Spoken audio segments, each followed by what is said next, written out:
श्रोताओं, यमन को हिंदुस्तानी परंपरा के सबसे भव्य और मौलिक रागों में से एक माना जाता है। यहाँ छात्रों को सिखाए जाने वाले शुरुआती रागों में से एक है। वैसे यहाँ इस सभागृह में मेरे समक्ष संगीत के बड़े बड़े साधक उपस्थित हैं और उनके सामने मैं राग के तकनीकी पहलुओं में ज़्यादा स्पर्श ना करूं, वही मेरे लिए अच्छा है। स्वर रागिनी ग्रुप के छोटे छोटे होनहार विद्यार्थियों से सामूहिक गान के रूप में सुनते हैं राग यमन की बंदिश, ताने, तराना। उसके उपरांत विघ्नहर्ता गणेश जी की वंदना और 2 ताल वाद्य करताल और मंजीरा के बीच होने वाला संभाषण एक अभंग के माध्यम से। मैं इन कलाकारों के लिए आप सबका प्रोत्साहन और आशीर्वाद निश्चित चाहूँगी। मैं यहाँ बताना चाहूँगी कि स्वर रागिनी ग्रुप 3 वर्षों से शास्त्रीय संगीत प्रशिक्षण दे रहा है।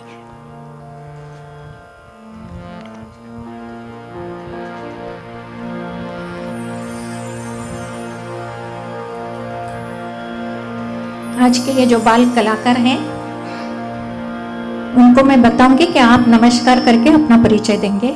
ऋतिका काळे, गौरवी वाकले, काव्या तांबोळी, तेजस वैद्य, गौरी श्रीवास्तव, दिव्यांशी अष्टनकर।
गजानन